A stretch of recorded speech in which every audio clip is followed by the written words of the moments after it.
Hey, what's going on, guys? The Horror Man back with my review of Vacation of Terror 2.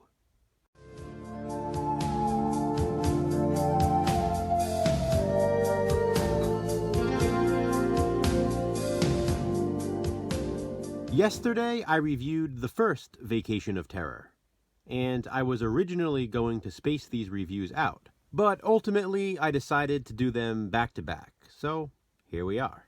As I mentioned in my review yesterday, not only is Vacation of Terror featured on this Crypt of Terror Horror from the South of the Border Volume 1 DVD set, but so is the sequel, Vacation of Terror 2. I also included the sequel in my top 20 for 2020 of my top 20 favorite killer doll films. Ironically, the first Vacation of Terror is the much better film. I just happen to prefer the sequel. It's such a mess, though. A mix of horror subgenres. It's a killer doll movie, a slasher film, and a supernatural creature feature all in one. It also doesn't quite follow a linear storyline. Vacation of Terror 2 was released in 1991, and it was also known as Vacation of Terror 2 Diabolical Birthday. They probably should have just called it Diabolical Birthday, because it almost works as a standalone. Pedro Fernandez does reprise his role as Julio from the first film, but there is no mention of the other characters from that one, including his girlfriend Paulina. In this one, he has a new girlfriend, a singer named Myra. It's also worth mentioning that this sequel was directed by Pedro Galindo III, who also directed Trampa Infernal, which also starred Pedro Fernandez. Full circle. In the first Vacation of Terror, Pedro Fernandez's character Julio was invited to a newly inherited summer home of his girlfriend Paulina's uncle. In Vacation of Terror 2, he is invited to the birthday party of his new girlfriend Myra's little sister Tanya. Tanya is turning 7 years old, and her and Myra's father is a famous film producer. The birthday party is being held in his film studio, and it's horror themed. The set is covered with Halloween decorations, and all of the party guests wear Halloween costumes and masks and face paint. There are pumpkins and jack-o'-lanterns all around, Frankenstein decorations. It's practically Halloween. Tanya's birthday cake is Halloween themed as well, and it's extravagant, like the party. On top of it is a haunted house, a witch, and other horror elements.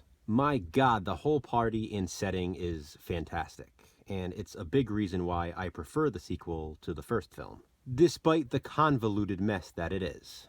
Julio attends the birthday party and finds out that a doll, much like the one in the first film, is in the studio. When Tanya accidentally cuts herself while cutting the cake, some of her blood drips on part of it. The creepy doll, which is much more animated than it was in the first film, eats that part of the cake, with the blood. This, for some reason, causes the doll to grow and turn into a creature. Yet, somehow, later in the film, the doll is back to its original size, even though the creature is still roaming around. Like I said, the movie is messy, but it's fun. When one of the guests is brutally killed, the party comes to an abrupt end, and everyone goes home. But Tanya forgot a very special birthday gift at the film studio, so she asks Myra to take her back there in the middle of the night. Myra agrees, knowing that Julio will be there as well. Why? I have no idea. Julio's character sort of went through an Ash Williams arc. In the first film, he's just a regular guy who turns out to be a hero. In the second film, he's ready for action. This time, he's looking for a fight. He has his hair in a ponytail, he wears a black trench coat, and he even has a method of defense, which I won't get into. It's just another convoluted aspect of the plot. But again, I really like it. So now the girls and Julio are back at the abandoned film studio, and it's still decorated with all of the Halloween decorations. Plus, there's a whole lot of mist. Why? Again, I don't know. It sure looks cool though. Very atmospheric. The creature sort of becomes a slasher villain at this point and begins picking off different characters in the movie. This sequel is bloodier, gorier, and slimier than the first film. And did I mention messier? Myra, also being a singer in the film, sings a song earlier at the party that is extremely catchy. And that's saying something, because I don't even speak Spanish. I'll say it one last time.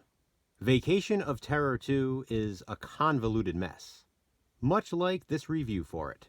It's also super fast-paced and extremely entertaining. Have you seen it? If so, what are your thoughts? Comment below and let me know. Thanks for watching, guys. Be kind. Subscribe.